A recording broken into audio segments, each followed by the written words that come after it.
Jim, you want to do a review on the skid steer? No, I just want to go home. You want to go home?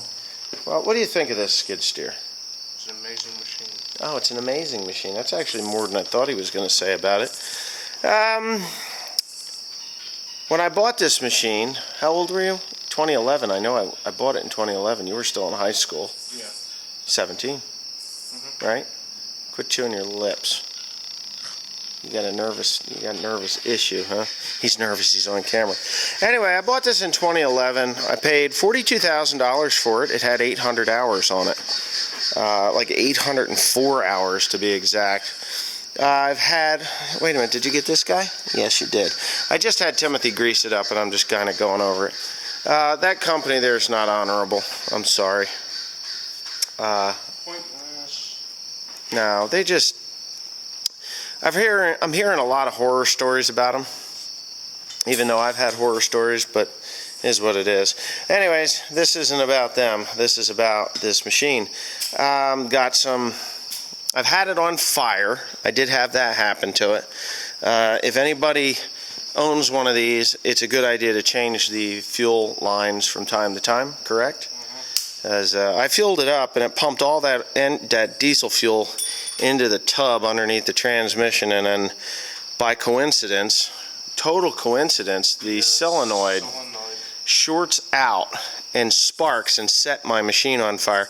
It was out within seconds, but it did cause a little bit of heat damage here. It didn't discolor the paint. I mean, it's still yellow, but I popped the top.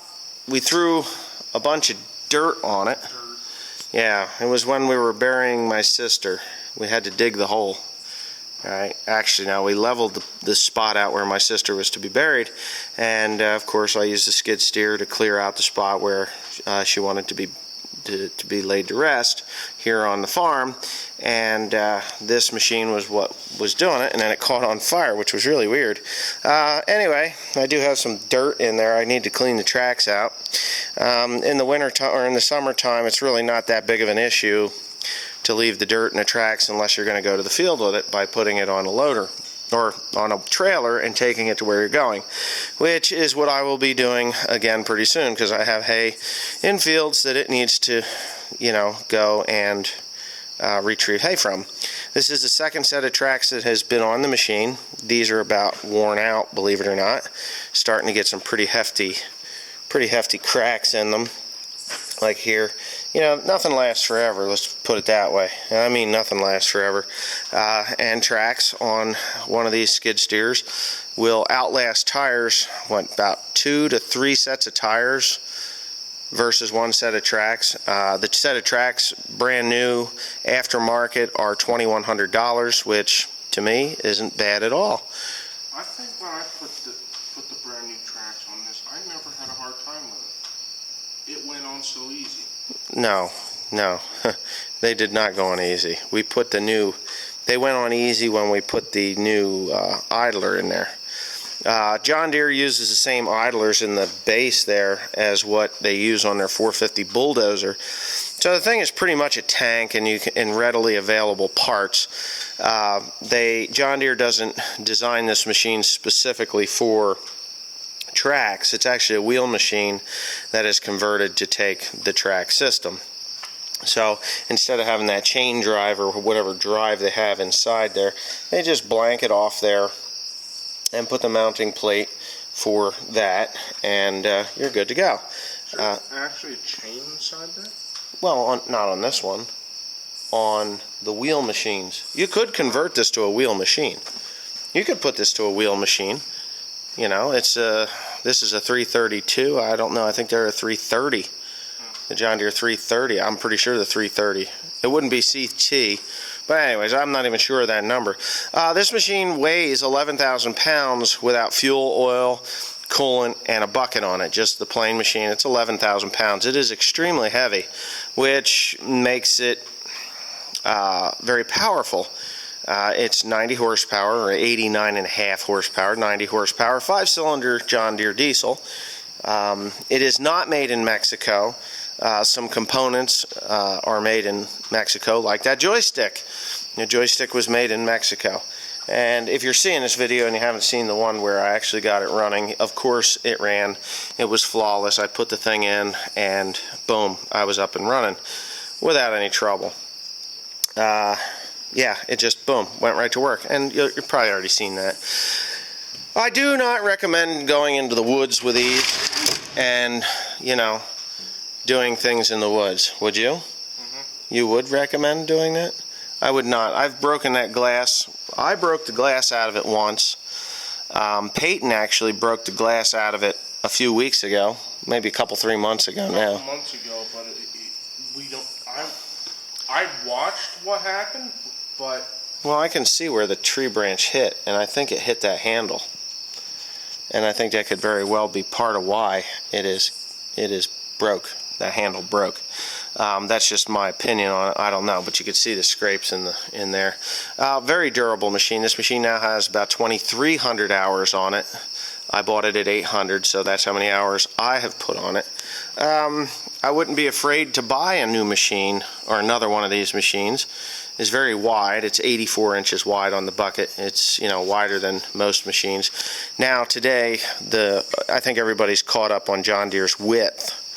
That's a blessing, and it is also a curse. You know, if you get into tight places with a 72-inch machine, these 84-inch machines are, you know, the 84-inch machines don't get in as good as you'd think. But if you go into the woods with them, you're going to beat them up. That's all there is to it. Unless you put the cages on, and you know that door is expensive. This glass can come right out. So if you were going to go in the woods with it, I would suggest taking the glass out and then buying the cage for the front of that.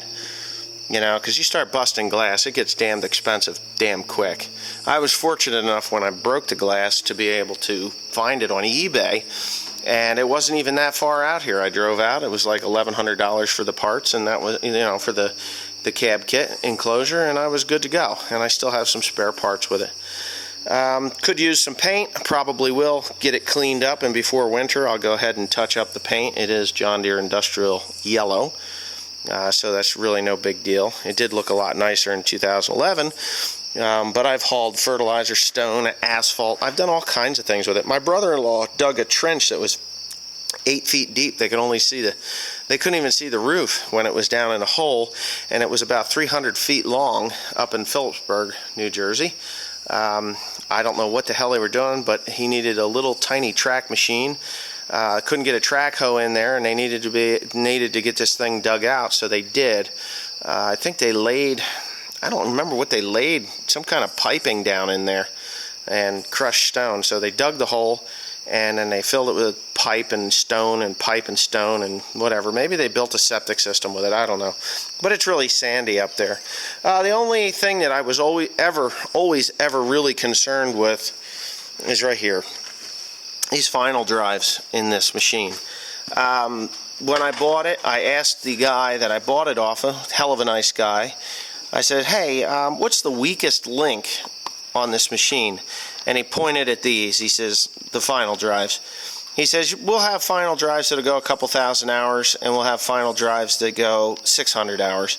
And he figured that it was just, you know, that it was the person that was running it. And I kind of agree. I only use synthetic gear oil in that.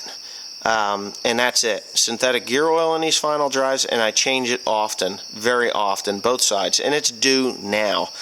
So probably tomorrow when I get back from the mushroom barn, because the weather is so crappy I'm not making hay, I'm going to go ahead and change that oil out, put synthetic in it. It takes 1 quart for 2 sides, so that's about what it takes, 1 quart per side. So I buy this high temperature, high pressure AMSOIL, it's a synthetic AMSOIL gear oil that goes in those final drives. It is designed for final drives, so I use that. And I have also used this Valvoline. I think I've got a bottle of it here. If I've got a bottle, then I'll just use that, but this one has been used up. But it's SynPower Full Synthetic 75-140. That's what I put in there. I've done that a lot of times. I don't think I have a fresh bottle of that. You know, one time I put Lucas synthetic oil stabilizer in there, but it created heat because it was just a little too thick. So I just need that thinner 75 140 or 85 90 synthetic. I think it was 75 140. That was what it was with the AMSOIL. But anyways, this is getting long-winded. I just changed that hydraulic filter, runs smoothly. What else did I do? Oh, the solenoids that I changed in there, I know I had some guys say to me, oh, you could easily check those with an ohm meter. Well, you're 100% right. I could have checked them with an ohm meter. But, you know, open and close, open and close, open and close, after time, it gets weak. So I changed them, and I don't even hear the click anymore. And I'm deaf. I mean, literally deaf. Right, Tim? Pretty deaf? And I think he's sitting in the Jeep. He's ready to go home. It is getting dark out, if you didn't notice the turbulent skies. Teresa went to Costco, and she's buying a chicken, so she's not going to cook tonight, which is good. You know, she needs a break, too. So I don't even hear the click. So I changed that. There is a weak or a blown fuse, which it wasn't a blown fuse in the glow plugs. It throws that code. That is the only code that it throws now. The right Y-axis joystick code is now gone. So it cleared those codes. No active codes. Stored codes, it's still there. I disconnected the battery hoping that would change it out. And I held the park button with a key on, and I held the park button with a key off, and it didn't clear that code. So that's in the stored codes. I guess if and when I have to have it diagnosed, then they can go ahead and clear those codes out of there, you know, if I have to. But honestly, and this is another thing, and I should probably emphasize this. Before I bought that $140 joystick, I consulted with John Deere, the parts guys, and I'm like, hey, will this joystick work if I put it in there, or do I have to have it calibrated, or do I have to have service come out and do something to it? And he told me, the parts guy, he says, generally, if there's something that needs to be calibrated, there would be a bulletin in the parts lineup, or it would say C manual, obviously. And he said that it wouldn't need that. He didn't think that it would need that, but if it did, that Dave up at Deer Country would be more than happy to send somebody down to calibrate it, and that is what I would do. At least by me buying that part and putting it in there, I knew that I got a new part. The jury's still out. I haven't taken the right axis out, and I haven't looked through the archives to see if it was the right Y-axis or the left Y-axis.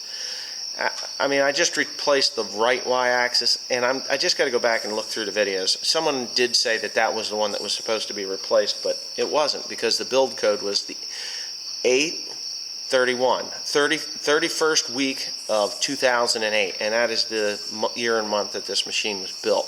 So that right Y-axis was not changed. I will simply lift the cab, pull the 4 bolts off, and take that other Y-axis out and look on the build code. It's very accessible. It's easy to see. And see if they did replace it. If they didn't replace it, then I'm going to make a nice little trip out to this company here, and I'm going to ask them why they charged me for a part that was never replaced. And it's, hopefully I'm wrong, but I don't think so. I think it was the right Y-axis. But you know what? It's been a year or so, and I just don't know. But I'm going to find out. So anyways, I guess this is the end of this. Thanks for watching. Please comment, rate, and subscribe. I'm glad that the machine is back in business, because it can go for another 2,000 hours now, at least 2,000 hours, before I need a new one. I did talk to a guy who owns a Kubota. I ran a Kubota out at Messick's, and they seem like really good machines. But in dusty, dirty conditions, they kind of do have an overheating problem. Now, I don't know if that was just his machine or what. I have no idea. He bought it here in New Jersey, and they told him he has to power wash it twice a day when he's working in those conditions, and that's not cool. But I'm sure Neil Messick out there at Messick's Equipment would be more than happy to talk to me about a new Kubota. I won't buy one. I buy American when it comes to, this sort of thing. American company, at least. Even if it was made in Mexico, which this one was not, I would rather have it made here in the United States, not the Kubota. Unless the Kubota's made right down the street, even then the parts aren't made here. But whatever. Have a nice day. Thanks again. Bye-bye.